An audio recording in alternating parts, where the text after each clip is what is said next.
Boa tarde, pessoal. Tudo bem? Todo mundo me ouvindo? Podem falar aí no chat se estiverem escutando, dá um ok.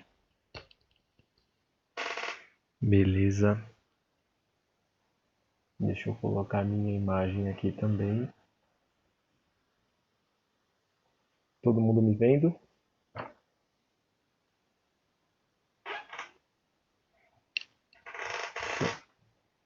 Esperar só mais um minutinho, só para todo mundo ir entrando, tá? Bom, enquanto isso, como está no próprio slide aqui o inicial, por favor, mantenham os microfones desabilitados, tá? A webcam também, para quem tiver. E a Camila Piastrelli, ela é do nosso marketing, tá aqui na apresentação também, no chat. Vai dar apoio, alguns links, algumas coisas ela vai ajudar a gente aqui via chat. Tem algumas outras pessoas também da equipe, o próprio Daniel da engenharia lá comigo. E tem bastante pessoas também de fora, com certeza, bastante cliente. Tem distribuidor nosso aqui também, que a gente já conhece. Então, esse pessoal vai dar apoio aqui também via chat, tá? As perguntas a gente vai tentar concentrar para o final, mas também se for alguma pergunta pertinente com o slide e eu ver aqui no chat conseguir já colocar a resposta junto, a gente faz essa adequação, tá bom? Mas se eu deixar passar alguma coisa, de repente eu não ver no chat, eu não conseguir responder, no final a gente vai dedicar alguns minutinhos para perguntas, aí pode questionar.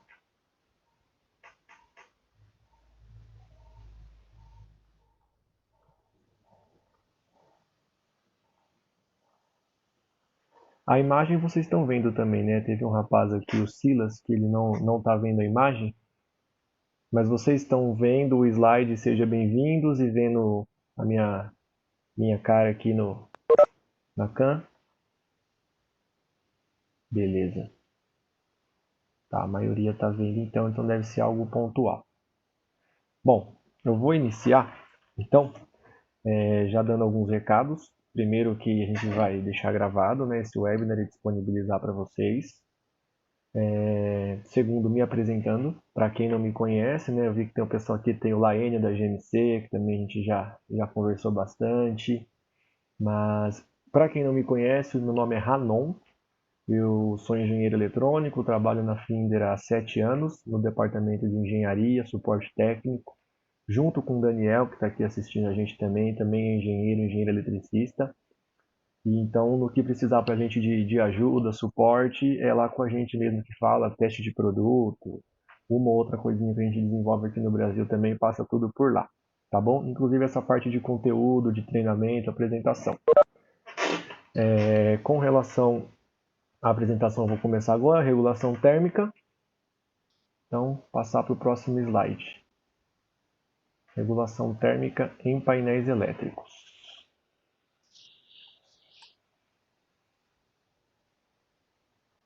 Primeiramente, falar para vocês aqui qual que vai ser a programação, né? Qual que é o planejamento, então. Falar de conceitos, aquecedores de painel, ventiladores de painel, higrotermostato, termostato. Esse item 6, por favor, desconsiderem, foi um erro aqui nesse slide de programação, mas ele não tem na apresentação. E no final, dúvidas. Então, desconsiderem o item 6, por gentileza. Tá? Vamos abordar bastante conceito primeiro para a gente poder entender um pouco como especificar, né, um produto para essa parte de climatização, de controle de climatização em painéis, e também para entender a importância desses produtos, né, a importância de ter esses controles e conhecer esses conceitos. Começando então com alguns conceitos bem básicos, assim, relembrando um pouco a época de ensino médio, ou dependendo do tipo de graduação que você fez, o segmento também abordou esses tópicos. Então, falando um pouco sobre umidade e ponto de orvalho. Então, umidade é a quantidade de água existente no ar, só que na forma de vapor, né, no seu estado gasoso já. E ponto de orvalho é aquela temperatura na qual o vapor da água que está presente, né, nesse ar, que está suspenso, ele passa do estado gasoso para o estado líquido. Isso ocorre em pequenas gotículas, que é o que a gente costuma ver, como as imagens aqui exemplificam, tá bom? Alguns efeitos, então, da transformação da água. Aqui a gente vê no slide, então, quando você tem do líquido para o sólido, solidificação, do sólido para o líquido, fusão, tem a sublimação, que é do sólido direto para o gasoso e vice-versa. Tem do líquido para o gasoso, que é a evaporação, e tem do gasoso para o líquido, que é a condensação, que é o que a gente vai abordar mais no dia de hoje aqui. Condensação, já está aqui a descrição para a gente. Ó, o processo químico de transformação da matéria de estado gasoso para o estado líquido. Absorção de água pelo ar. Aqui, só para a gente entender um pouco depois, principalmente na parte de painel, funcionamento do painel, que é o seguinte, existe a questão do conceito do ar quente é um ar seco, sim, está correto, o ar frio é um ar úmido, porém tem que entender também um outro conceito que é o que a gente mostra nesse slide, que é o seguinte, o ar, quanto mais quente ele está, mais espaçado tá as moléculas ali dentro, como vocês podem ver aqui nos slides. Ó. Ele, então, quando ele está, por exemplo, o gelo está com todas as moléculas ali bem próximas no estado cristalino, no líquido já está um pouco mais espaçado, né, no formato líquido, e no gasoso está bem mais espaçado. Com essa questão, é importante ressaltar que o ar quente, por ele ter um maior volume, né, maior espaçamento, ele tem uma capacidade maior de absorver água. Tá? Então não quer dizer que o ar quente ele vai ter mais umidade, mas que ele tem potencial para absorver mais umidade, ele tem. Entendeu? Por isso que muitas vezes, até aqui para exemplificar, no verão, quando faz muito calor e depois daquela tempestade de água, de chuva, né? Por quê? Porque ele absorveu muita água. Pode ver que às vezes no inverno chove, mas não cai, né? O índice de chuva não é tão alto, porque o ar frio ele não conseguiu, né? As nuvens e o ar em si armazenar tanta água quanto o ar quente. Então o ar quente no momento do calor ele é seco, sim, dá aquela sensação, né, de falta de umidade no ar, mas tudo que vai evaporando do oceano, dos lagos, a capacidade de absorção dele é bem maior, certo? Ele consegue fazer uma reserva maior. Um exemplo de condensação. Tem esse copo aqui, que todo mundo acho que deve conhecer, que é um copo de suco. Acho que alguém entrou com o microfone aberto, deixa eu ver. Só ir lembrando de fechar o microfone. Caso vocês também vejam alguém entrando com o microfone, pode fazer esse lembretinho, pessoal, no chat. Às vezes o pessoal entra depois, não deu tempo de pegar os recados. Vocês podem ir ajudando aí também, pedindo para o pessoal fechar o microfone, tá bom? Mas retomando aqui para esse exemplo, então. A gente tem... Deixa eu ver, acho que alguém está com a câmera aberta aqui também. Deixa só eu fazer uma pausa aqui para desativar. Às vezes o pessoal entra sem querer mesmo, acontece, não tem problema. A gente tem que avisar aqui para vir fechando.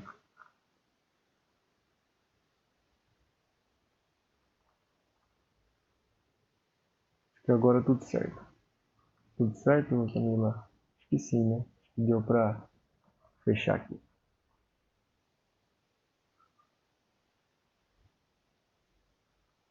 Deixa eu ver só. Desculpa, pessoal, só um minutinho. Acho que fechou tudo. Fechou todas as câmeras e microfones. Então, exemplo de condensação. A gente tem aqui esse copo de suco, né? Um suco bem gelado. Ou guaraná, vocês que sabem o que vocês querem imaginar aqui nesse copo de suco.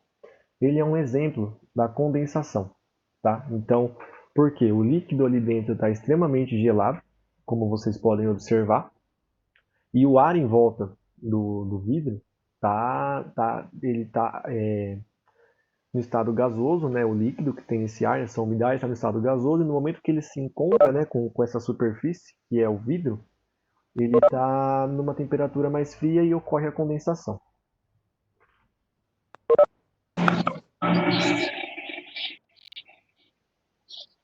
Um outro exemplo de condensação é o ar-condicionado do carro. Não só o ar-condicionado, tá, pessoal? Às vezes você entra no carro quando está chovendo, fecha o vidro do carro e fica aquele embaçado, isso ocorre por quê? Por conta da condensação também, tá bom? Quando ocorre do lado de fora, às vezes vocês vão entender no conceito, no decorrer da apresentação, por que que às vezes quando você entra no carro é do lado de fora que fica, né? Com orvalho, com condensação de água, e tem vezes que é do lado de dentro. Tudo isso entendendo o que está acontecendo, vocês vão saber diferenciar essas duas situações.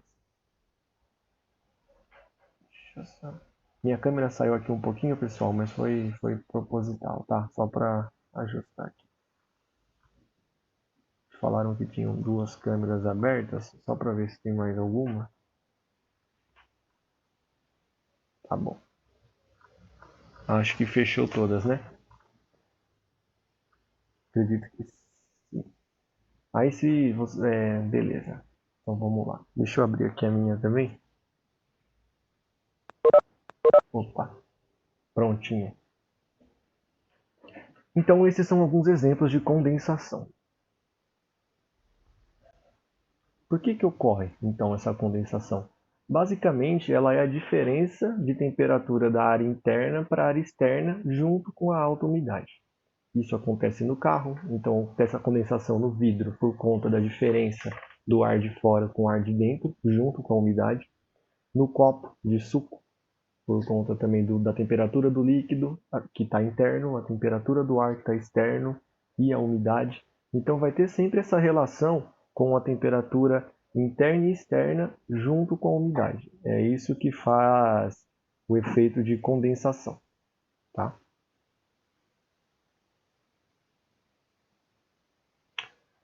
Aqui tem um diagrama psicométrico de Moulier, que eu vou mostrar para vocês. Ele é bem interessante. Deixa eu só ver aqui, acho que o microfone ficou aberto. Pronto, fechado. Só tentem se atentar, tá, pessoal? Se o microfone de vocês às vezes não abre sem querer e tal, só para a gente não ficar pausando aqui, senão atrapalha um pouquinho, tá? Vamos lá. Então aqui tem um diagrama psicométrico. Acompanhem comigo aqui. Vejam que na parte de baixo, no eixo de baixo é a temperatura, né, do ambiente. E essa linha vermelha aqui, onde eu estou passando com o cursor do mouse, é a umidade relativa do ar. Certo? Então vamos pegar aqui um exemplo. Deixa eu... Opa, pronto. 35 graus. Vamos supor que a gente está num ambiente, pode ser o ambiente aberto mesmo, na praia, na cidade, pode ser um ambiente fechado, um painel, seria o foco também, não importa. Vocês imaginem um ambiente que esteja com 35 graus e com 40% de umidade, tá vendo? Então, você vem e encosta até o 40%. Daqui você rebate para o 100, porque 100% de umidade nada mais é do que o estado líquido, certo? Então a gente vem aqui, rebate, vou dar um clique. E depois, quando encostar nesse 100%, a gente rebate para baixo. Por quê? O que vai mostrar? O ponto de orvalho. Com esse diagrama, a gente consegue... Opa, passei um pouquinho, perdão. A gente consegue determinar o ponto de orvalho. A gente só precisa de duas informações para ter esse ponto de orvalho com esse diagrama. A temperatura ambiente e a umidade relativa do ar. E a gente consegue descobrir qual é a temperatura de uma outra superfície dentro desse mesmo ambiente para ter o ponto de orvalho. Então, pegando um exemplo de um copo de água na praia. Está 35 graus, aquele calor, né, de praia. Opa, deixa eu ajustar aqui. Pronto. Aquele calor da praia, 35 graus, o ar está seco, 40% de umidade. Porém, se eu rebater aqui no diagrama, eu vejo que eu só preciso ter 19 graus para ter o orvalho. Então, pegar um copo de água, uma garrafa de água na praia que esteja com essa temperatura ou menos é muito fácil. Por isso que muitas vezes você vê ali ela acabou de tirar do isopor ou de uma geladeira, ela já começa a criar o ponto de orvalho, porque ela está com essa temperatura de 19 graus ou menos. Eu vou mostrar aqui alguns outros exemplos. Então, ó, o delta, para ter um ponto de orvalho nessas condições, 35 graus, 40%, é 16 graus o delta para ter. Pegando ainda os 35 graus e um exemplo de 60% de umidade relativa do ar, que já é algo mais palpável para todo o nosso território, a gente já tem aqui, ó, batendo essa curva, 26 graus. Então já deu uma boa redução no nosso delta aqui, certo? 9 graus de delta. Então, com 60% de umidade, essa mesma superfície só precisa estar com 26 graus ou menos para ter o ponto de orvalho dessa umidade, desses 60% de umidade que tem no ar. E pegando um caso um pouco mais de umidade, mas nada absurdo, perfeitamente normal aqui, ó, 80% de umidade. Depois a gente vai até ver na apresentação alguns exemplos de umidade em algumas regiões do país, né? Pegando desde o norte até aqui sudeste, próximo do sul também, para ver que esses 80% não está nada fora assim da nossa realidade. Com 80% de umidade, 31 graus já é o ponto suficiente para ter o orvalho, certo? Então são só 4 graus de diferença para ter esse ponto de orvalho. Então a gente percebe que é muito fácil você conseguir ter uma superfície. Aqui já pegando, deixando um pouco o exemplo da água, que já acho que ficou bem claro com relação aos anteriores, pegando até de um componente eletrônico.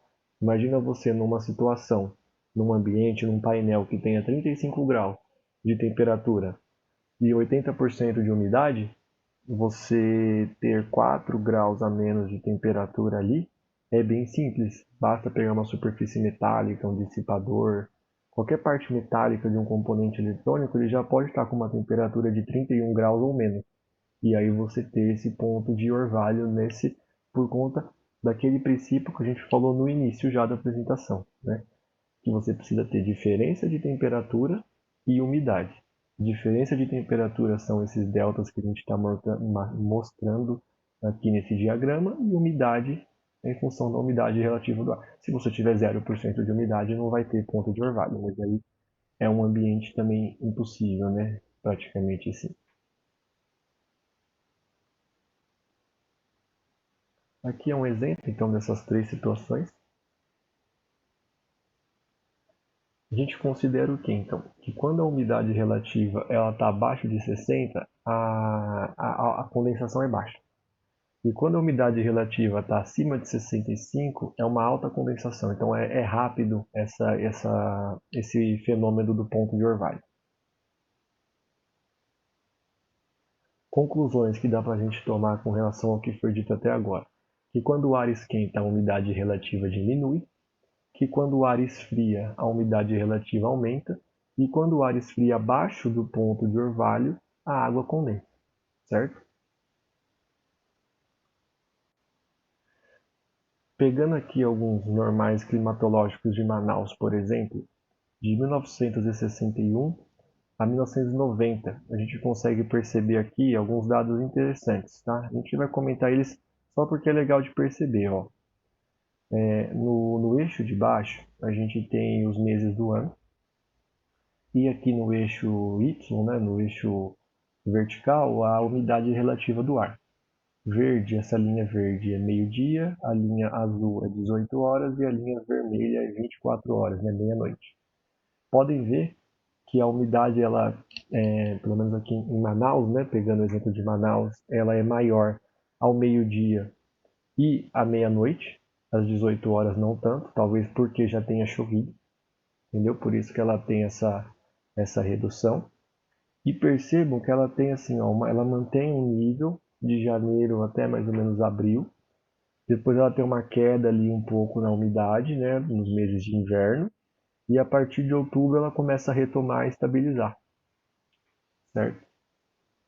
Vamos ver agora, por exemplo, São Paulo, que é aqui onde a gente está, onde a Flinder fica. É um pouquinho mais, muda um pouco algumas características, mas ainda mantém a questão do meio-dia e da meia-noite serem os pontos com maior umidade relativa no ar. E ainda a gente tem ali uma queda um pouco nas 18 horas com relação ao inverno, mas basicamente todo o gráfico ele se mantém com uma umidade relativa significativamente estável durante todo o ano, independente da estação do ano.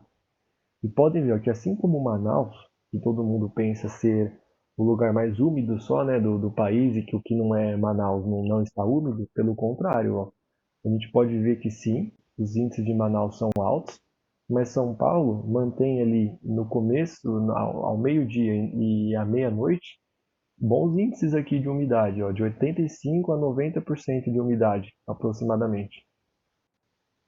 E aqui pegando um dia ó, de São Paulo, dia 10/1 de 2018, esse gráfico aqui nesse site AquaRater, ele além de te mostrar a temperatura ambiente e a umidade, ele também te mostra o ponto de orvalho. Então, a linha azul nesse gráfico, nesse site, ele é a umidade, a linha verde é a temperatura ambiente e a linha vermelha é o ponto de orvalho. Pode ver que existe aqui uma relação, né, de oposição entre temperatura e umidade. Então, a temperatura baixa tem uma alta umidade. Depois, a temperatura, quando aumenta, a umidade diminui. Mas existe aqui uma questão do ponto de orvalho, ó, ter 2 graus por volta das 6, 7 da manhã. Por que aconteceu isso? Porque você tinha uma temperatura baixa, mas uma umidade alta. E aí, com essa diferença de temperatura, como começa a descer, então começa a diminuir a umidade, mas antes dela diminuir, começa a aumentar a temperatura, você tem ali só 2 graus é o suficiente para ter aquele ponto de orvalho, pensando naquele diagrama psicrométrico que a gente viu. E isso na cidade de São Paulo, que muitos pensam ser uma cidade extremamente seca, e de fato, né, tem bastante edificação, bastante trânsito, muitas vezes a gente sofre com questão de umidade, mas oscila muito durante todo o dia e durante todo o ano. Então a gente tem momentos de ar muito seco, mas ao mesmo tempo momentos de extrema umidade, com muita chuva, com muita tempestade. Aqui é um gráfico parecido com aquele do psicométrico que eu passei para vocês, mas aqui é uma outra forma de mostrar aquelas mesmas informações. Eu vou ser breve nessa explicação. Então, se você tem 20, aqui também a temperatura ambiente, essas linhas aqui na diagonais é a umidade relativa do ar, e esse eixo Y aqui é o ponto de orvalho que você precisa para ter, né, a condensação de água. Então, ó, em 20 graus de temperatura com 50%, 60% de umidade, você só precisa ter 12 graus. Então, reduzir de 20 para 12 graus para ter condensação. Se você pegar 35 graus, 90% de umidade relativa do ar, que como a gente viu, tanto em Manaus como em São Paulo a gente consegue, principalmente no início da manhã ou próximo ali da meia-noite, você precisa reduzir para 33 graus, ou seja, aqueles 2 graus que mostrou no gráfico anterior. Então dá para a gente perceber que existe sim a relação com o que aquele site mostrou e com esses gráficos, com esses estudos que já foram feitos com relação a esses efeitos físicos, né, e químicos, percebam que existe total relação. Então aqui é um exemplo bem parecido. Provavelmente uma temperatura de 30 a 35 graus com uma umidade de 90%, você só precisa de 2 graus de diferença, de delta, para ter a condensação. Aqui a gente vai dar um exemplo usando então um painel elétrico para simular como se fosse um dia daquele que a gente mostrou em São Paulo, e usando esses dados que a gente já abordou de condensação, de ar quente absorver água, ar frio retém menos por mais que ele seja mais úmido, vamos abordar tudo aqui nesse exemplo, tá bom? Me acompanhe. Então vamos simular que tem um painel aqui, primeira etapa de manhã, temperatura é baixa, e os equipamentos estão desligados. Ou seja, não tem calor sendo gerado no painel, a temperatura em volta também do painel por fora, por dentro, está baixa, e a umidade interna é baixa também. A gente liga os equipamentos. Então, a temperatura do painel interna passa a elevar, principalmente por conta da geração de calor dos próprios componentes. Então, a gente vai ter ali componentes que são para gerar calor, como é uma resistência de aquecimento, que a gente vai abordar também, que é algo que você põe com intenção de aquecer, mas tem coisas que não são com intenção de aquecer, um inversor, um, um outro componente, uma fonte, componente que por si só, no seu funcionamento, ele gera um calor. Então vai aquecer esse painel internamente. Se o painel não for hermético, não for selado, né, totalmente vedado para a entrada de ar, mesmo que ele não tenha ventilador ou outras formas de fazer o ar forçado, o simples fato dele não ser hermético, selado, vai entrar ar. Seja por frestas, por pequenos furos, vai entrar ar de fora.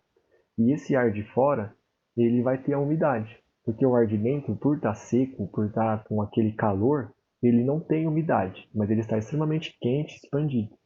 Esse ar de fora que começar a entrar no painel, ele vai entrar com a umidade.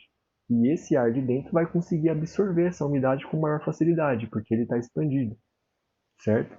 Então vai ficar um painel quente, porém com bastante umidade retida no ar. Aí o que vai acontecer na etapa 4? A gente vai desligar esses painéis, por exemplo, no final do dia. A temperatura interna do painel começa a diminuir com esses equipamentos desligados. O ar que está ali dentro quente começa a resfriar e perder a capacidade de reter líquido, sem contar ainda a questão que que os produtos lá dentro eles vão começar também a reduzir sua temperatura em uma velocidade maior do que a própria temperatura ambiente. E aí pode ocorrer a condensação por duas formas, então. Tanto porque vai ter uma temperatura X ali, com bastante umidade no ar, e um produto que está com um delta mais baixo, porque resfriou primeiro, então vai condensar, vai ter ponto de orvalho. E o outro pelo simples motivo do painel começar a perder a capacidade de reter água. Ele começar a resfriar e aquela água que ficou retida dentro dele começar a se depositar em todas as superfícies que estiverem próximas ali, principalmente as de lá, também as superfícies mais frias. E a gente vem para a pergunta de US$ 1 milhão, né? Então, como evitar essa condensação de água no painel? Então, a gente consegue fazer de duas formas. Mantendo a umidade relativa, mantendo sempre abaixo, né, de 60%, que é possível com higrostato, um produto chamado higrostato. No caso da Finder, a gente não tem higrostato, a gente tem higrotermostato, que é um produto que tem as duas funções. Ele controla a umidade e também controla a temperatura, que já é a outra forma de também evitar a condensação, o controle de temperatura, mantê-la sempre superior ao ponto de orvalho. Então, se você conseguir manter a temperatura constante e acima do ponto de orvalho, não importa a umidade que tenha no ar, você vai evitar que tenha condensação. Porém, de certa forma, tem que ser algo constante, né? Sem interrupção, sem parar o painel. Por isso que muitas vezes o controle de temperatura é a forma mais fácil e às vezes até mais barata, porém ela não é tão eficiente quanto a de controle de umidade. Então a gente, por exemplo, na nossa linha, a gente tem só termostato, se precisar, né, termostato de aquecimento, de resfriamento, mas também temos o higrotermostato, que além de temperatura, ele também controla a umidade e isso é um pouco mais eficiente. Porque se a umidade estiver baixa, mesmo que tenha uma diferença de temperatura, você desligue o painel, por exemplo, algum componente, ter o ponto de orvalho vai ser muito mais difícil ou impossível, dependendo da situação. Aqui alguns efeitos, então, alguns problemas que o ponto de orvalho ele pode causar, né, a condensação de água. Então, corrosão de placas, de trilhas. Tá vendo? A redução dessa ilha aqui, desse componente, dessa PCI. Corrosão também aqui dos pontos de conexão de um CI, né, de um microprocessador, de um microcontrolador. Curto-circuito, já que a água, quando não é uma água pura, ela é condutora, né? Por conta dos minerais, enfim. Também é uma condução, dá para gerar um curto-circuito. Você também, em caso de motores, transformadores, bobinas, você reduz a isolação e a rigidez elétrica com a umidade. A gente percebe um exemplo simples que tem no nosso dia a dia, são os raios, né, as descargas atmosféricas em tempo chuvoso, com ou sem chuva, mas com o tempo chuvoso ali, com o ar, com o ambiente úmido, porque você reduz justamente essa isolação que tem, né? Então a nuvem está extremamente carregada, lá com as cargas positivas, tem o terra, o que impede ela de conduzir para o terra é a isolação que o ar tem. Se eu não me engano, são 4 kV por metro Acho que é isso, não lembro de cabeça aqui, mas é uma isolação alta. Porém, quando está chovendo ou quando acabou de chover, o ar fica bem úmido, você tem uma redução da isolação. Por isso que acontecem as descargas atmosféricas. Então tem esse problema também. Então, dos produtos que a gente tem para ajudar a ter esse controle, essa eficiência dentro de um painel, a gente tem os aquecedores de painel, certo? E para tocar nesse assunto de aquecedor, até na posição onde você vai instalar ele, a forma como dimensionar, eu vou também abordar aqui alguns conceitos um pouquinho aí de FETrans, para quem fez alguma coisa na área de exatas, de engenharia, transferência de calor. Então, retomar aqui três conceitinhos básicos, que é a condução, a convecção e a radiação. A gente poderia conversar em cima desse próprio exemplo da panela, mas a gente tem uns slides na frente que vai tratar de cada um separadamente, tá? Então são esses três pontos de transferência de calor, formas de transferência de calor. Condução. Nada mais é quando o calor ele vai passando de molécula a molécula, por contato mesmo, digamos assim. Então você aquece essas moléculas, que com o calor elas conduzem e aquecem a do lado, que aquece a do lado, aquece a do lado. Então você tem o efeito de condução. Isso ocorre quando você pega uma barra de metal, por exemplo, e aquece a ponta, que é um exemplo também o cabo de uma panela, quando você aquece e vai esquentando aos poucos, não é instantâneo. Você tem esse aquecimento por condução, tá? Não houve movimentação de molécula, de corpos, não. Foi só a transferência do calor mesmo que foi se dando de um para o outro.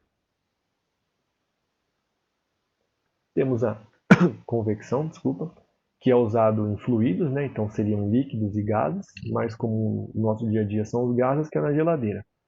Então, aí sim há uma movimentação das moléculas, né? Do calor e do frio. Então, o ar quente ele tende a subir e o ar frio ele tende a descer. Então, isso é um exemplo porque que geralmente o ar condicionado ele está na parte superior, até nos carros eles tentam colocar o mais alto possível, porque o ar frio ele tende a descer. Claro que se você tem um ambiente fechado, um cômodo, um carro, você vai umedecendo até um ponto onde todo o ambiente fica úmido. Mas a forma de você conseguir um efeito mais rápido e mais eficiente é se você usar a física, né, o fenômeno de transporte ao seu favor. Então o ar frio ele já desce esfriando, né, já que a tendência dele é cair. E o ar quente a tendência é subir, né? Por isso também até a construção das geladeiras no princípio foi visando ser eficiente, né? Não era ser confortável. Hoje as inverters que tem o refrigerador embaixo é para ser confortável para o usuário, então com a tecnologia eles conseguiram adaptar para fazer isso. Mas as mais antigas, as mais convencionais, deixavam o congelador em cima para o ar frio, né, já vir descendo e gelando toda a parte de baixo da geladeira. E o ar quente, a geladeira teoricamente não teria o ar quente, né? Só para o ar frio vir resfriando. Porque na hora que você abrir a porta, vai perder aquele ar frio e na hora que você fechar, você já vai ter uma maior eficiência, tá bom? E, por último, a outra transferência de calor que tem é via radiação, que é a transmissão de energia sem que haja contato físico, que é o Sol, por exemplo, né? São por transmissão de raios infravermelhos, que são ondas eletromagnéticas. Vamos abordar agora também um outro conceito muito bacana que é o PTC. Por que a gente vai falar dele? Porque nossa resistência de aquecimento ela usa esse componente. PTC ele é o componente eletrônico semicondutor sensível à temperatura. Tem o NTC também, para quem é da área de eletrônica, já deve ter ouvido falar. São duas formas, né? Basicamente é um resistor, a grosso modo, mas não é um resistor, ele é um componente semicondutor que varia a sua resistência em função da temperatura. Consequentemente, vai variar a corrente, enfim, a gente vai abordar isso, tá? Ele tem um revestimento isolante de alta temperatura, justamente porque ele vai dentro de um produto que tem dissipador, que é metálico, que é condutor, então ele tem um revestimento isolante de alta qualidade, tá? Que impede que tenha contato independente da temperatura. E ele basicamente, esse PTC em específico, ele é um composto de titânio de bário com materiais de dopagem. Aqui um princípio básico do funcionamento dele, tá? Isso aqui para a maioria dos PTCs. O PTC, ele a princípio se conforma como um NTC, então ele faz o inverso, né? Aqui, ó, a gente vê as resistências, a resistência dele ela baixa até um T mínimo e depois que ela passa a subir. Depois que existe essa mudança da estrutura molecular do material e ele passa a se comportar de fato como um PTC. Então, no início, quando você energiza, né, quando você bota ele num ambiente, numa temperatura, ali a partir de uns 25 graus, por exemplo, primeiro ele desce mais ainda um pouco a resistência, se comporta como um NTC e logo na sequência já se comporta como um PTC. Então, com o aumento da temperatura, ele vai aumentando sua resistência. O que acontece é que quando chega num dado ponto, tem um valor de pico, né, aqui, que seria o valor que ele, entre aspas, já atingiu, mas tem um valor máximo. E com esse valor máximo, ele passa a entrar automaticamente, pelo próprio princípio físico do componente, numa autorregulação. Eu vou explicar aqui o porquê, como é que funciona essa autorregulação. É o seguinte, a partir do momento que ele atinge o valor de pico, a resistência ela sobe muito. Aí a corrente passa a diminuir. Se a corrente passa a diminuir, você está dissipando menos calor, a temperatura baixa a diminuir. Com a redução da temperatura, entra no outro ponto, né, dessa oscilação. Se você está diminuindo a temperatura, você passa a diminuir a resistência. Se você diminui a resistência, você aumenta a corrente. Se você aumenta a corrente, você aumenta a temperatura. Então você fica nessa autorregulação do produto, puramente usando os princípios físicos dele, do material de dopagem dele, e isso se reflete em eficiência. A gente vai ver nos próximos slides que isso traz muitos benefícios numa resistência de aquecimento que usa uma pastilha dessa de PTC, que usa esse sistema de autorregulação no próprio princípio de construção dela. Tá? Não tem nenhuma eletrônica envolvida, é o próprio princípio do material.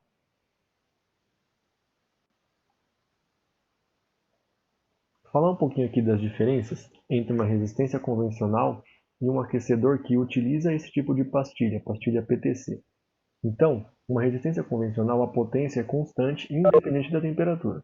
Né? Se ela tem lá 500 watts, 50 watts, 100 watts, ele mantém estável sempre essa potência. O PTC não. Ela varia a potência por conta dessa propriedade de variar a resistência em função da temperatura. Então, com isso, você consegue uma economia de energia também. Deixa eu pegar aqui outro ponto. O risco de sobreaquecimento. Então, uma resistência, você tem o risco de ter um sobreaquecimento. E no aquecedor PTC não, justamente por conta da questão dela ter autorregulação. Como ela tem autorregulação, ela nunca vai atingir um pico onde ela entra em colapso, digamos assim, onde ela não dê conta e o aquecimento seja muito maior do que ela suporta, porque ela tem a autorregulação. Uma resistência convencional tem o risco de sobreaquecimento. Se por algum motivo a temperatura externa estiver subindo também, além da temperatura da própria resistência, enfim, dá para ter esse problema. É um pouco mais difícil, mas é possível. Com um aquecedor de PTC, não. Não tem como acontecer isso. Cabos especiais de alta temperatura para uma resistência convencional, justamente devido, né, às temperaturas que ela atinge. Já para um aquecedor que utiliza o PTC, pode ser os cabos convencionais de 105 graus, que são a gente consegue achar com facilidade no mercado, né? Tanto 70 graus como 105 são para aplicações residenciais, você acha de forma mais fácil e com custo também mais atrativo. Instalação tem que ser em área protegida, com proteção, às vezes fica na parte de baixo do painel, e se não tem uma proteção acaba sendo um risco. No caso do PTC, ele vai no trilho DIN mesmo, 35 milímetros, a instalação dele. No caso da resistência convencional, se você encostar por acidente, você tem danos severos, né? São queimaduras de segundo, terceiro grau, bem grave, né? O acidente. Já com o PTC, especificamente ainda falando do nosso aqui da Finder, ele tem a tecnologia Safe Touch. Então ele tem um invólucro em volta dele que permite um contato acidental, onde você consegue, assim, é algo muito rápido, mas dá tempo de você encostar a mão e, né, seu cérebro processar, nossa, está quente, e você retirar a mão. Então o contato acidental não vai te queimar. Só se você ir lá e ficar segurando e manter por 2, 3, 10 segundos e manter o contato. Aí é um contato intencional. Aí não tem o que fazer. Mas o acidental não tem problema. Dá para encostar, dá para sentir e tirar a mão sem ter nenhum tipo de dano. E o aquecedor do PTC tem uma melhor dissipação térmica também, né? Até a forma de construção dele, ele utiliza um dissipador, a forma onde ele vai montado no trilho DIN, tudo isso colabora para essa dissipação, para ele irradiar melhor esse calor. E uma vida útil também muito maior do que de uma resistência convencional. Aqui eu vou dar alguns exemplos de uma resistência convencional para um PTC. A convencional não está marcando aqui porque ela mantém constante. Então, imagine que uma de 150 ela vai ter 150 watts independente da temperatura. Já um PTC, ele em 0 graus, ele já teria ali 147 né, watts de consumo.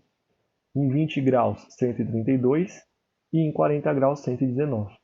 Então você vê que a diferença é grande.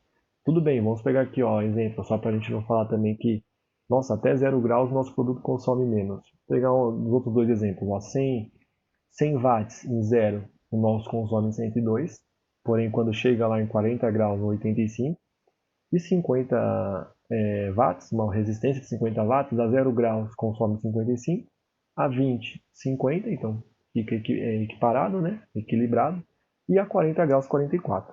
Então todos, a partir de 20 até 40 graus, que é o 40 seria uma temperatura normal assim, de um painel, sempre consome menos, por conta do PTC, dessa autorregulação.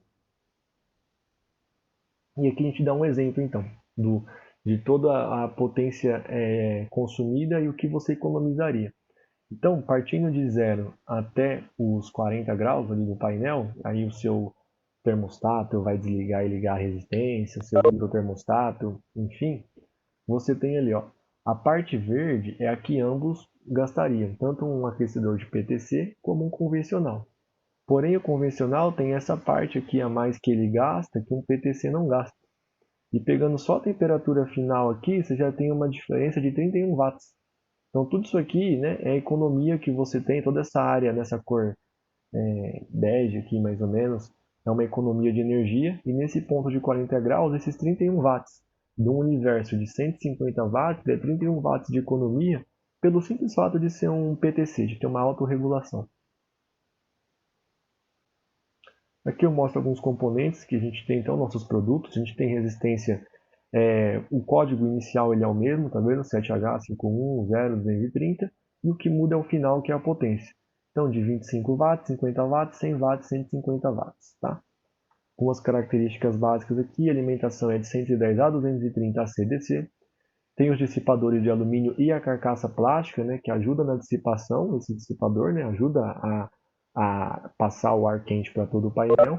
E o Safe Touch, que é essa carcaça plástica. Temperatura operacional dele, né, a faixa que o ambiente pode estar para ele funcionar. Conexão a parafuso. Posição vertical, né, conforme nessa imagem aqui. Montagem trilho e os tamanhos, que tem aqui exemplificados, tá? Lembrando que são cabos convencionais. Aqui temos mais dois modelos. Pessoal, acho que alguém entrou com o microfone ligado. Acho que já desligaram também. Legal. Opa. Pronto, eu acho que agora foi. Temos a de 250 watts e a de 400 watts que, por ter uma potência maior, para ajudar a dissipar essa potência de forma mais eficiente, ele tem uma ventilação auxiliar para soprar mesmo esse ar quente, né, para ajudar ele a chegar mais rápido e melhor, com maior eficiência, em todo o painel. Demais características são as mesmas, então carcaça, safe touch, posicionamento vertical, conexão a parafuso, montagem trilho DIN. E aqui dois exemplos de ligação, tá? Ligação AC pode ser direto no aquecedor. Ligação DC a gente recomenda utilizar um contator, porque uma carga DC é uma carga, nesse caso seria uma DC1. Vocês podem ver nos catálogos de relé, interface e até de termostato que DC1 a capacidade é um pouco mais baixa de qualquer produto. Então usando um contator para ajudar a chavear, tá bom? E aqui um exemplo de ligação com o que usa ventilação auxiliar. Tá? Então o cabo 1 aqui, né, seria o L do aquecedor, o N o neutro, mas esse cabo 3 aqui seria do ventilador. Caso você queira desabilitar ou não, ou habilitar o ventilador, deixar habilitado ou não, você pode tirar ou colocar esse Borne 3. Instalação do painel. A nossa recomendação do aquecedor é na parte inferior, por conta já daquele sistema de convecção. Então, para o ar quente subir e vir já aquecendo todo o painel por igual, a gente recomenda a instalação na parte inferior. Já o termostato, ele depende um pouquinho, tá? Aqui nesse exemplo tem bastante espaço, como vocês podem ver, entre ele e o aquecedor. Então não vai ter uma interferência tão grande do aquecedor no termostato. Isso faz o quê? O ar quente ele sobe e aí ele vai começar a preencher. Ele vai se depositar aqui, o ar quente, vai começar a preencher, preencher, preencher. E quando ele chegar no termostato, já vai estar o painel todo por igual. Então vai ser uma temperatura mais fiel. Porém, se não tiver tanto espaço assim, se for próximo, pode ser que o aquecimento gerado pelo aquecedor já influencie no termostato. Então aí o ideal é colocar ele mais para cima, mais na parte superior, tá? Mas no geral na parte inferior, se tiver só um espaçamento ali, tá? O mais importante mesmo em focar é o aquecedor que tem que estar na parte de baixo. Ele na parte de cima ele não vai ser tão eficiente porque o ar quente tende a subir. O termostato, independente de onde colocar, você vai conseguir fazer a leitura. O que vai determinar é que talvez fique um pouco mais precisa, um pouco menos precisa, mas você vai conseguir fazer o controle. O importante é não deixar do lado do aquecedor, né? Extremamente do lado, assim, próximo. 17 milímetros ali, 20 milímetros muito próximo. No demais, colocando ele. É, o mais interessante, só para focar aqui, é não deixar na linha do aquecedor. Esse eu acho que é o ponto principal, tá? Porque na linha do aquecedor, ele vai. Pessoal, acho que alguém entrou com o microfone aberto. Deixa eu ver aqui.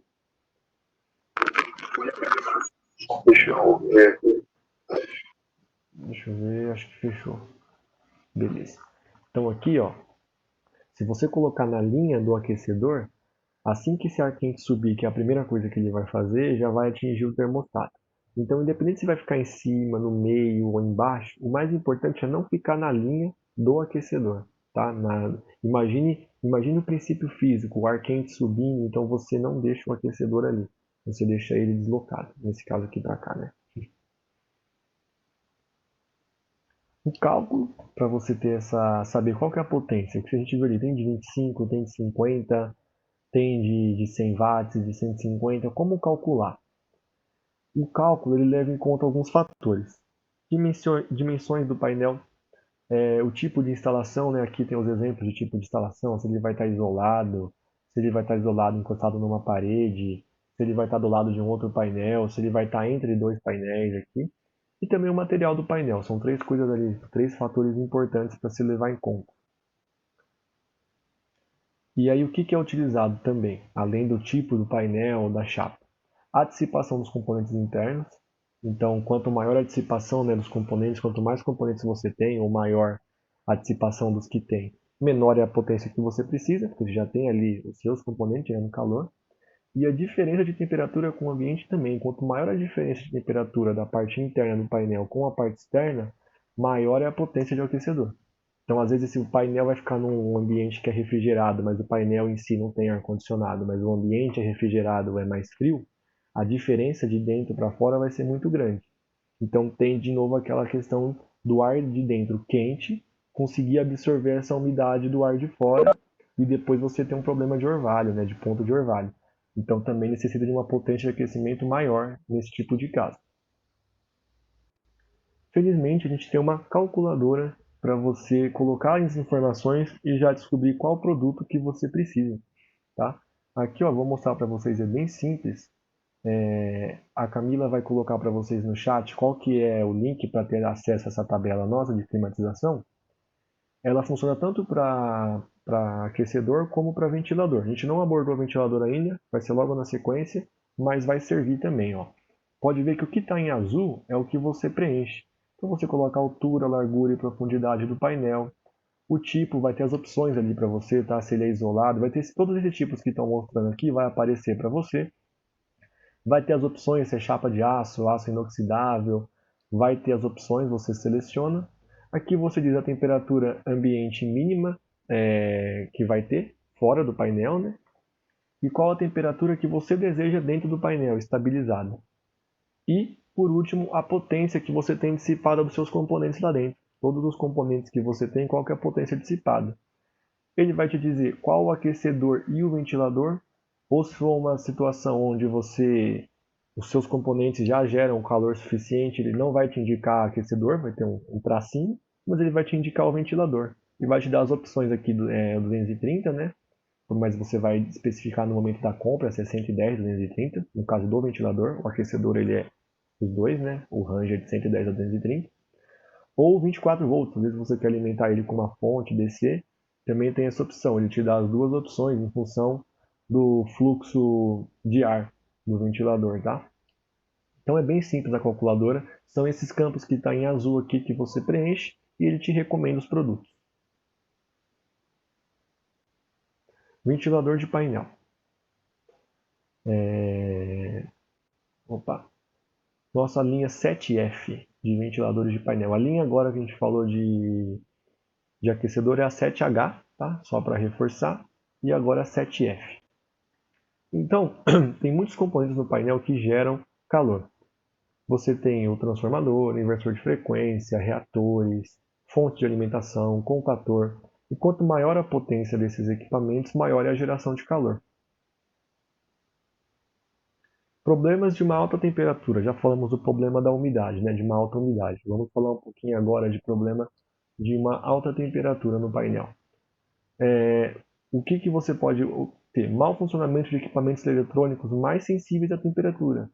CLPs, I/Os remotos, switches, IHM, PCs, tá? E todos os componentes que eu já comentei no slide anterior, transformador, relé, contator, disjuntor, fonte chaveada, todos eles podem gerar calor e causar mau funcionamento desses produtos. Troca de calor com os ventiladores. Então, você tem a opção de ventilador ou exaustor. Vamos supor aqui uma aplicação, acredito que é mais comum, que é a ventilador. Então você tem o ventilador na parte de baixo, porque o ar quente ele sobe, certo? Então, para a gente expelir o ar quente de fora, de dentro do painel, a gente pega o ventilador na parte de baixo para puxar o ar mais frio de fora do painel e jogar e ir preenchendo, porque ele vai começar a preencher a parte de baixo, o ar frio, e vai subindo até expelir esse ar quente por um filtro de exaustão. Ele não tem motor, ele é só para o ar escapar mesmo. E o próprio ar quente ele vai tender também a sair por aqui, que é o que acontece com o chaminé. O ar quente ele sempre vai tender a subir e se tiver alguma forma dele escapar, ele vai escapar. Então ele subindo aqui, ele já vai começar a sair por essa grelha. E o ventilador vai auxiliar a expelir ele mais rápido.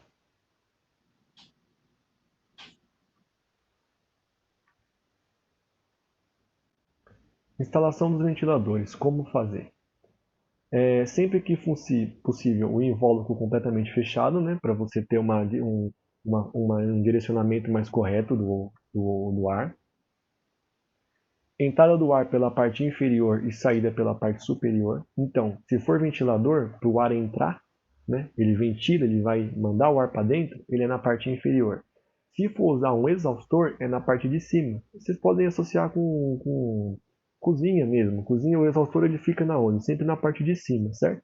Porque o ar quente ele tende a subir, o exaustor, o papel dele é pegar aquele ar e jogar para fora. Então, o exaustor na parte de cima ele vai fazer a sucção, ele vai puxar esse ar quente de dentro para fora, e aí na parte de baixo que você vai deixar uma grelha, né, um filtro um filtro de ventilação, digamos assim.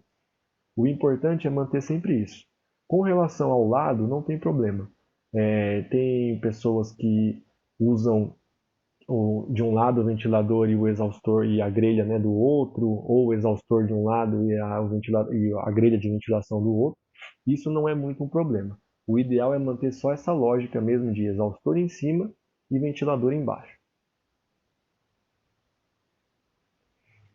E um outro fator importante aqui é o uso de um termostato para acionamento dos ventiladores e outro para alarme de temperatura alta.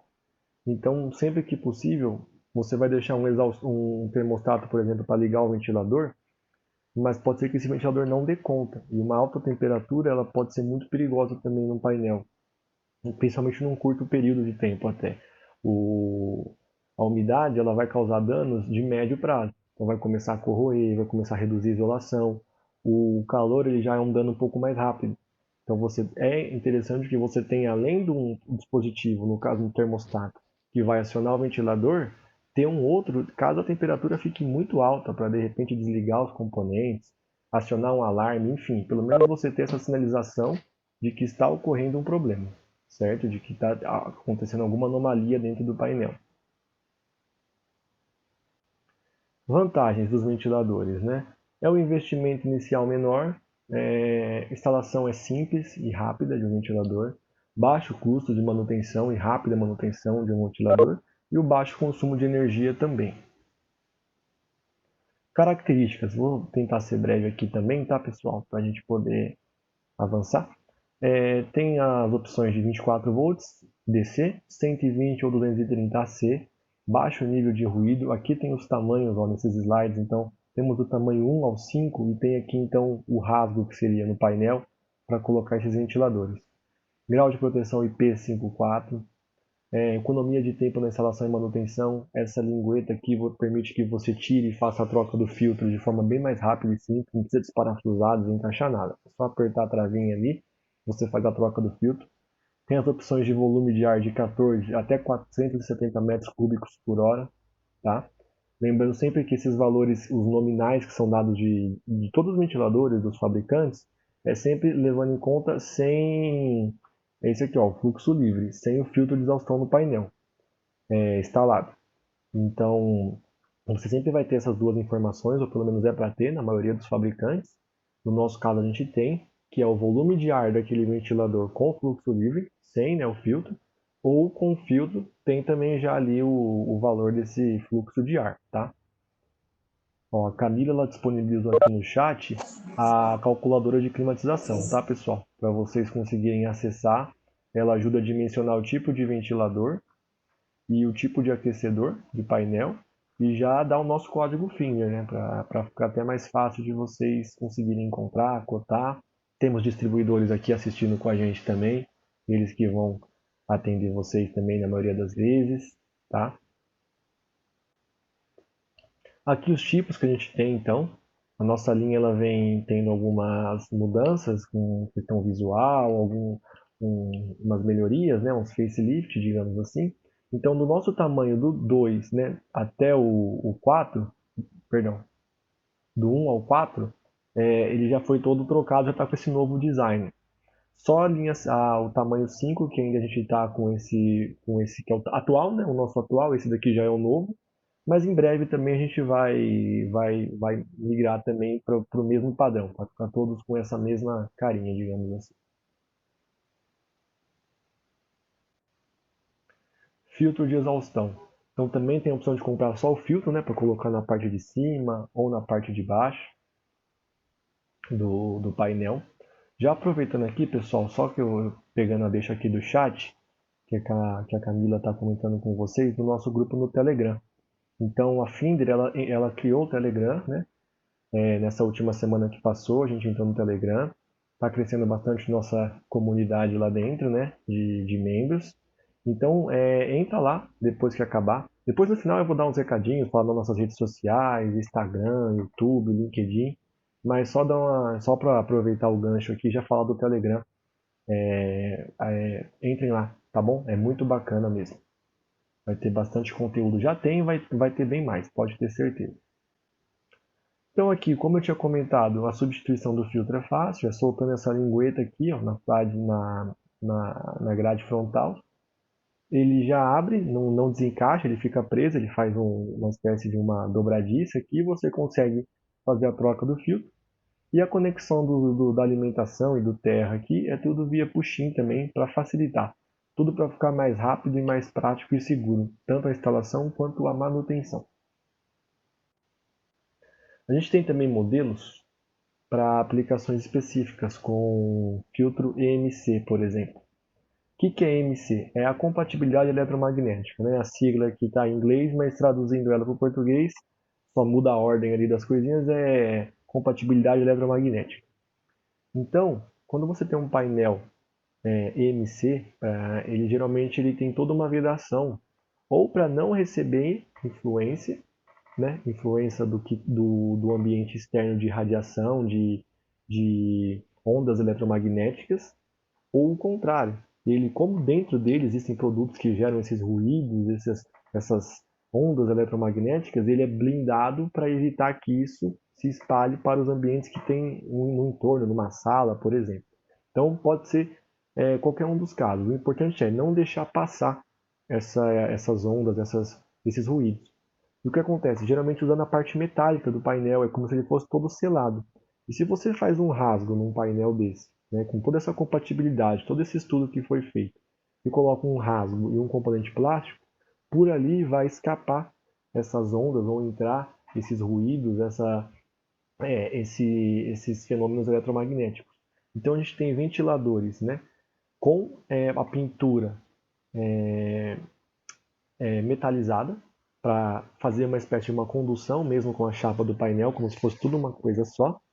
E o nosso próprio filtro, ele também tem uma estrutura, uma malha metalizada, para também fazer essa vedação. Então é uma forma de fazer o ventilador e o filtro serem uma continuidade dessa chapa, para manter essa vedação. Então é para aplicação específica. Vocês vão ver no catálogo, vai estar escrito filtro EMC, ventilador EMC. Então tem essa opção também, tá? É um pouco mais pontual esse tipo de aplicação, mas a gente tem também esse tipo de solução. O cálculo para potência de ventilação. A gente utiliza os mesmos fatores, né? Não está comentando aqui, mas a questão do tamanho do painel, usa na tabela lá, mas a conta basicamente é o seguinte, os fatores. Quanto maior a potência dissipada pelos componentes internos, maior a potência deve ser do ventilador, para dar conta de, né, expelir todo o calor. E a diferença de temperatura com o ambiente. Quanto maior a diferença de temperatura da parte interna do painel com o ambiente, também maior a potência, para conseguir fazer também expelir melhor esse ar, certo? É uma conta que relativamente simples, né? Tem a fórmula, o volume de ar é a potência dissipada dentro do painel, que é dada em watts, dividido pela diferença de temperatura, que é dada em kelvins, mas ainda é temperatura, vezes a constante do ar, que é esse 3,3 metros cúbicos por quilômetro por watt. Putz, agora eu me embananei aqui. Acontece. Mas é essa fórmula aqui. Desculpa, deu um branco. Depois eu retomo para vocês. Felizmente também no nosso catálogo a gente tem essa tabelinha, digamos assim, esse gráfico que ajuda vocês a especificar de uma forma bem mais simples, sem ter que fazer essa conta toda. O que você faz? Aqui embaixo é o volume de ar do painel, do ventilador, perdão, que você precisa. Então, o que você vai pegar? Esse eixo aqui, Y, que é a potência dissipada no seu painel, e vai vir com ele até essa linha verde, que é a diferença, que é dada em kelvins, da temperatura externa para interna.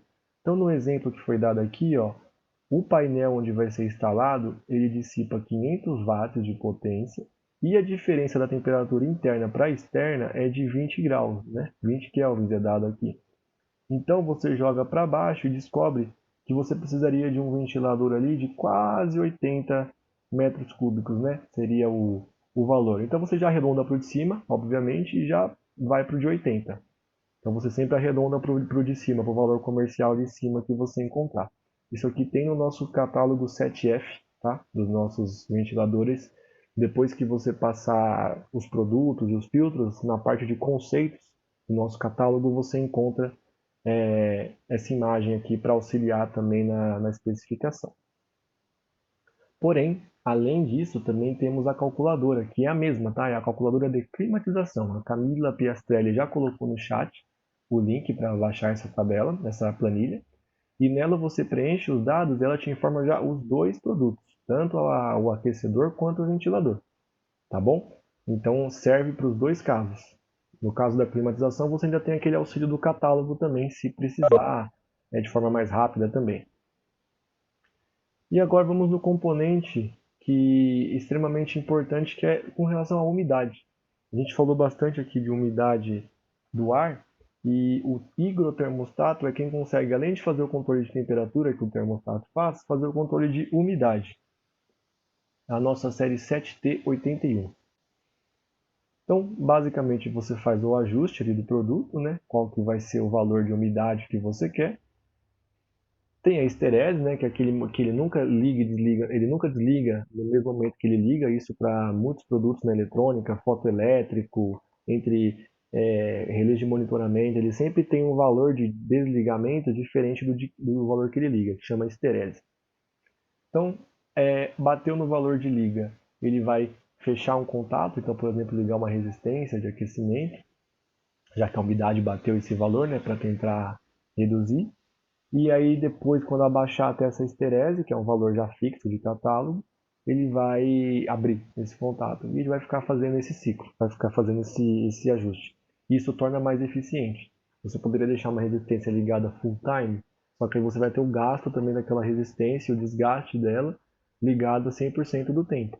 Então o higrotermostato ele vai ser bem mais eficiente. Um termostato já é mais eficiente, porque é em função da temperatura, mas o higro ainda leva em conta a umidade, tá? Que é o mais importante. É um tema que a gente vem tratando nos últimos anos e a Finder vem reforçando muito isso, porque vocês viram, vocês que estão aqui desde o começo da apresentação, viram que a umidade, independente do estado, se é São Paulo, se é Manaus, ela é alta, que é um país tropical, e ela influencia muito no rendimento dos produtos. E como são coisas que não acontecem de um dia para o outro, então você não tem uma corrosão de um dia para o outro, um curto ele, ele simplesmente acontece, depois ninguém mais sabe se foi um surto que aconteceu porque fica carbonizado. Você tem a redução da isolação de motores e de bobinas de tráfego. Então, são efeitos que muitas vezes passam desapercebidos por serem de médio prazo, às vezes longo prazo. Então, com esse produto, você tem essa melhoria. Muitas pessoas, a gente já recebeu feedback em vários lugares que a gente fez essa apresentação, que eles falaram, puxa vida, é verdade, eu tinha problemas, eu estava tendo muitos problemas com o painel e eu não tinha pensado que era umidade. E teve relatos já de usarem produtos de higrotermostato e darem o feedback para a gente que isso realmente é, sanou essa falha. Aquele redução de vida útil que ele estava tendo em alguns componentes simplesmente foi resolvida usando um produto, porque ele já tinha aquecedor, já tinha ventilador, mas ainda assim tinha o problema de umidade. E aí com o higrotermostato isso foi resolvido. Que é a tolerância, né, dessa esterese, que é um valor fixo, mas como tudo na eletrônica, como depende de propriedade física ali do material, ele tem uma certa oscilação, mas é pequena. E o funcionamento do higrotermostato. Eu já disse, então, ele detecta a variação da umidade e liga um aquecedor do painel. À medida que o ar aquece, a umidade diminui, ele desliga o aquecedor. O aquecedor fica menos tempo ligado e assim tem menos gasto de energia. Fora que você está controlando realmente a umidade, né, o fator mais importante. Esse é o nosso produto, então, característica dele. Um contato NA de 10 amperes, 4 funções. Então aqui você consegue nessa primeira função fazer o controle tanto em relação à umidade como à temperatura. Então passou da umidade que você ajustou ou passou da temperatura que você ajustou, ele fecha o contato.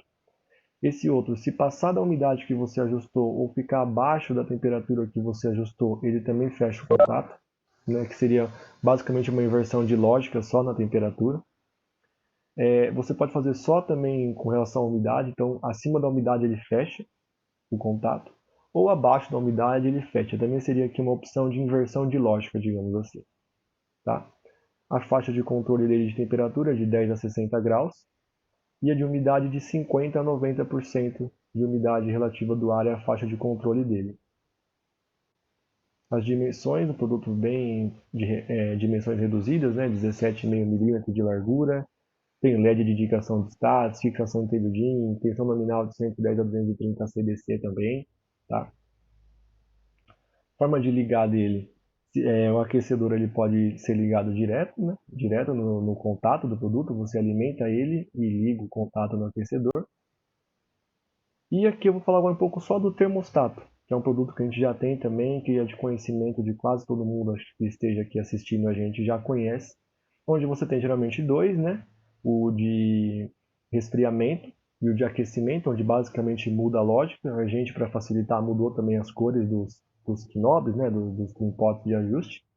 Basicamente a temperatura vai subindo até atingir um ponto que ele fecha, então seria para acionar um ventilador mesmo. E no caso do de aquecimento, a temperatura vai subindo já com o contato fechado e a partir de um momento ele abre, que seria para ligar um aquecedor. Então a partir do momento que atingiu a temperatura que você queria, você desliga o aquecedor. Esses produtos pode ver que ele não tem alimentação, é só o contato, porque ele usa puramente o efeito físico. Ele tem um bimetálico, que nada mais é do que dois metais de dilatações físicas, né, diferentes, mas que são fundidos, né, eles fazem parte de um mesmo corpo e eles têm dilatações diferentes. Se eles dilatam de forma diferente, eles tendem a fazer ele arcar, né, fazer esse movimento, seja para cima ou para baixo.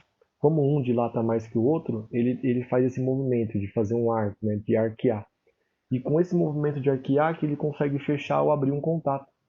E o trimpote, ele é um ajuste que você faz essa distância que fica um contato para o outro. Então ele é um componente assim bem legal porque ele é puramente física, né, aplicada ali dentro dele, certo? É um produto mais simples, não precisa energizar, mas consequentemente ele faz o controle da temperatura. O iglotermostato é mais eficiente porque você, além da temperatura, controla também a umidade, tá? Características, então, eu já falei aqui, ó, o exemplo de ligação dele. Aqui dentro está simbolizando esse bimetálico, e aqui você ligando um ventilador ou um aquecedor. Basicamente o que muda aqui um é o contato NF e o outro o contato NA. E os ranges, tá? Você, na hora de comprar, você especifica o range, se é de menos 40, de menos 20 a mais 40, ou aqui no Brasil, que é geralmente o que a gente mais vende, de 0 a 60 graus o range de ajuste, para ambos, tá? As formas de ligação, então no caso de um aquecedor ligado em AC, pode ser direto. No caso de um DC, a gente indica usar um contator, né, para fazer o acionamento. Ou se você olhar nas características do contato, ver que a capacidade para DC1 dentro daquele range de tensão que você está usando está correta, não tem problema. Mas geralmente acaba se usando um contator mesmo, devido à potência do aquecimento do aquecedor que está ligando, ou por ligar vários aquecedores. Controle com ventilador, então também ligando direto o ventilador, no caso do AC. E aqui eu deixo o campo para dúvidas, tá, pessoal? Quem tiver alguma dúvida, eu vou deixar o chat agora aqui mais aberto para eu conseguir acessar. Caso alguém tenha feito alguma pergunta e eu não respondi, se puder, por gentileza, mandar aqui de novo, copiar e colar, eu respondo, senão eu dou uma procurada aqui no chat para ver se eu deixei passar alguma coisa. De recado, enquanto vocês vão digitando aí, vendo se tem alguma pergunta. Então, basicamente, é o Telegram. Pedir para vocês nos adicionarem lá, entrar, né, seguir a Finder. O Instagram, que é uma plataforma que a gente já tem bastante seguidores, a gente já gera bastante conteúdo lá há bastante tempo.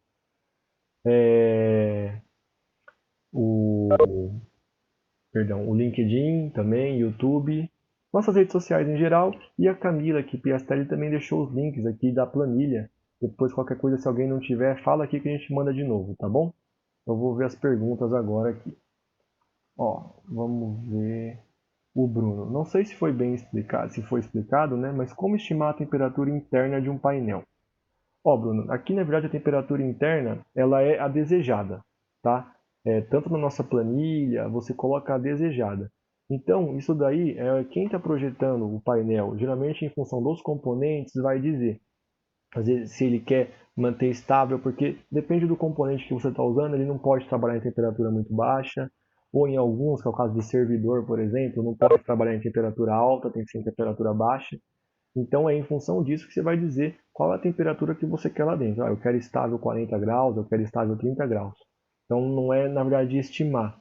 É você dizer qual que você quer dentro do painel. Quero estabilizar nessa temperatura, tá bom? Aí você determina em função disso o ajuste do seu termostato. Com base nessa informação você também pode especificar a resistência de aquecimento e o ventilador. Eu vou para a próxima aqui, conforme eu responder a pergunta, se ainda ficar alguma dúvida ou se ficou totalmente a dúvida ainda, quiser que explique de outra forma, vocês vão me falando, tá? Eu vou só seguindo para ir respondendo as dúvidas aqui. Vamos lá, o Sérgio Simão. Como saber estimar a temperatura interna de um painel de pontual para todos? Ah, tá. Acho que ele copiou aqui a pergunta. Eu acho que é a mesma pergunta ele mesmo coloca. A dureza é levantar a potência dissipada de cada painel. Como considerar os casos em que os painéis são montados sobre piso elevado ou canaleta no piso e os painéis não possuem tampa na parte inferior? Tá, vamos lá. Já percebi que são algumas perguntas, na verdade, que foram recebendo aqui. Como saber estimar a temperatura interna do painel? Foi o que eu respondi aqui para o colega de cima, que na verdade você vai dizer a temperatura que você deseja, tá? Não a temperatura que ele vai gerar em função dos componentes. Levantar a potência dissipada em cada painel. Realmente é um trabalho. Acho que de todos os fatores ele é o mais trabalhoso, digamos assim, o mais difícil, mas é necessário. Você precisa saber qual que é a potência que você está dissipando ali dentro do seu painel. Pelo menos dos componentes que geram maior aquecimento, para saber se você vai qual ventilador que você vai precisar, entendeu? Tudo isso é para não ter superdimensionamento. Você pode colocar o maior ventilador de mercado que você encontrar, você pode colocar a maior resistência de mercado que você encontrar. Pode, mas não vai estar sendo muito eficiente. Você vai gastar mais, você vai ter um produto ali superdimensionado. A forma mais eficiente é você saber qual que é a potência que você realmente está gerando, ou pelo menos aproximada ali do seu painel dos componentes. Tá? Como considerar os casos em que os painéis são montados sobre piso elevado ou canaleta no piso e os painéis não possuem tampa na parte inferior? Bom, nessa parte, assim, como o ar quente ele tende a subir, e geralmente o painel, simplesmente pelo fato de estar ligado, ele vai estar gerando ar quente, não será tanto um problema, tá? Você considera ali que ele está no piso mesmo, na nossa planilha, que é o primeiro caso, no piso, simples, porque não vai ter tanta influência assim. A gente sabe que o ideal seria, eu não tenho a resposta para te dar exata do que você poderia fazer, mas, na minha opinião, você pode manter a mesma porque não vai ter tanta interferência, tá? O painel vai estar aberto, o que vai acontecer é o seguinte, é que você tem certeza que vai entrar o ar ambiente ali. Então, é um fato que te mostra maior ainda a importância de você ter um aquecimento para evitar a umidade. Porque nesse caso, como entra mais o ar úmido ali, o ambiente com umidade vai entrar. No caso do ventilador, não é o ideal, porque o ideal é que você esteja com o maior número de aberturas fechadas para o ar realmente só passar pelo ventilador. Mas ainda assim, se a parte de baixo é aberta, a gente trabalha, digamos assim, com o que tem, não tem problema. O ventilador vai jogar o ar para dentro, o ar quente que está lá dentro ele vai tender a sair por cima, tá bom? Vai ser um pouco menos eficiente, mas ainda vai cumprir com o objetivo que a gente deseja. Deixa eu ver a próxima pergunta aqui. Tem bastante, o pessoal está interagindo bastante. Show de bola. Há alguma solução para os efeitos da maresia? Infelizmente, para os efeitos da maresia específico, não. A gente não tem, pelo menos a Finder não tem, tá? O que eu posso te dizer é o seguinte: não condensar água já é um primeiro passo. Porque geralmente essa salinidade, né, ou essas partículas de sal, elas estão suspensas no ar junto com essa água em estado gasoso, que é justamente a água do mar que evaporou e está presente ali no ambiente. Se você evita que ela condense, que ela se deposite, já é uma forma de evitar muitos efeitos da maresia, tá bom? Porque você pode reparar que a maresia nada mais é que existe a condensação e depois, além de ter água, que já é algo ruim para componente, para metal, para oxidação, quando seca fica o sal ali, né? Então, você evitar que tenha condensação é uma excelente forma de, pelo menos, reduzir bastante os efeitos da maresia. O Rômulo falou muito boa apresentação, obrigado, Rômulo. Bruno Tadeu, ok, obrigado. Deixa eu ver se mais alguém.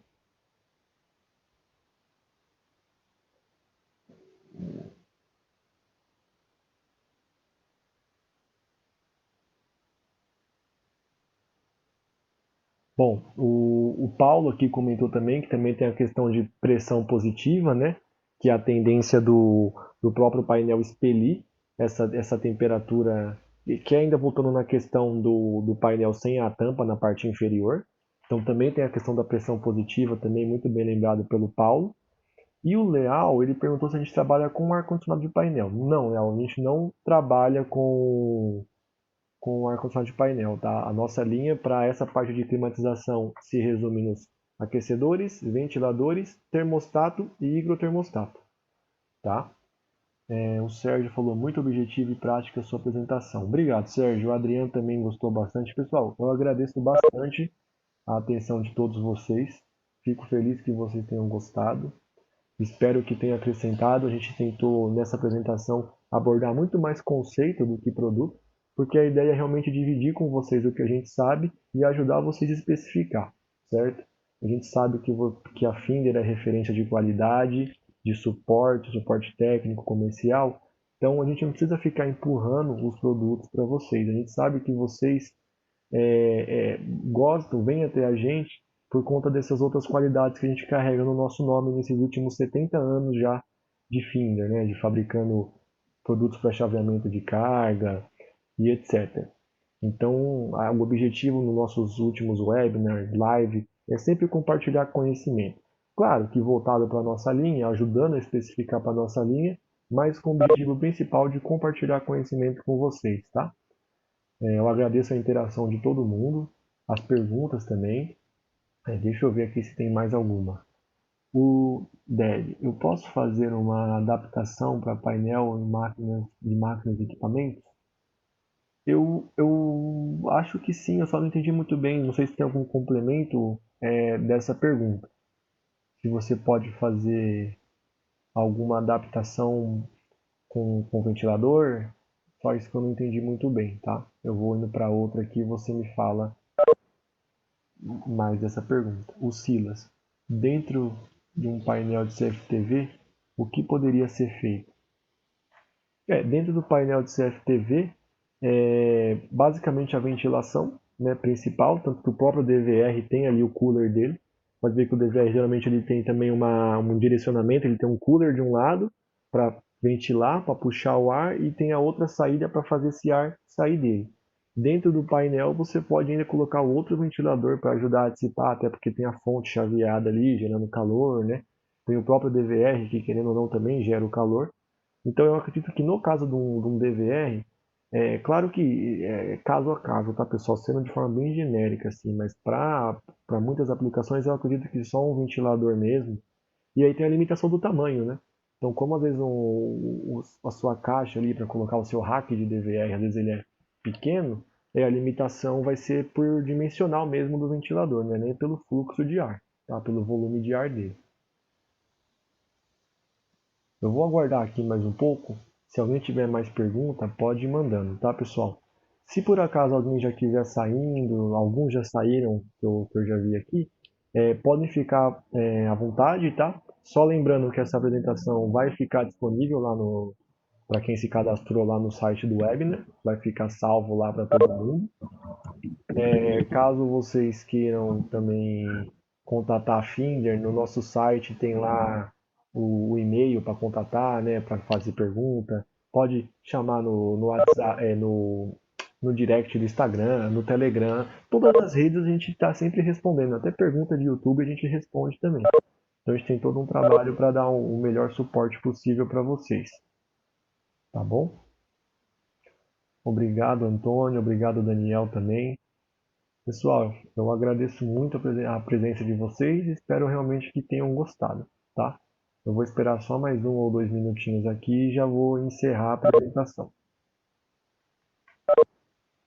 Obrigado, Silas, obrigado, Maurício, Ednelson também. Eu que agradeço a presença de vocês, tá? E tanto a nossa equipe que ajudou aqui, né? A Camila e o pessoal que trabalha com a gente também que ajudou, e aos que participaram também, que deram opinião, que fizeram pergunta, tinha distribuidor nosso também, integrador. Então eu agradeço por vocês também dedicarem o tempo de vocês para estar aqui com a gente, né?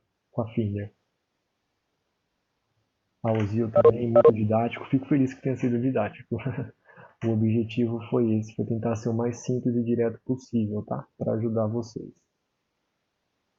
Tem o pessoal da Alcane também, legal. Tinha o pessoal da GMC também aqui. Muito legal, pessoal. Boa noite para todo mundo, tá? Obrigado de novo pela presença, pela participação.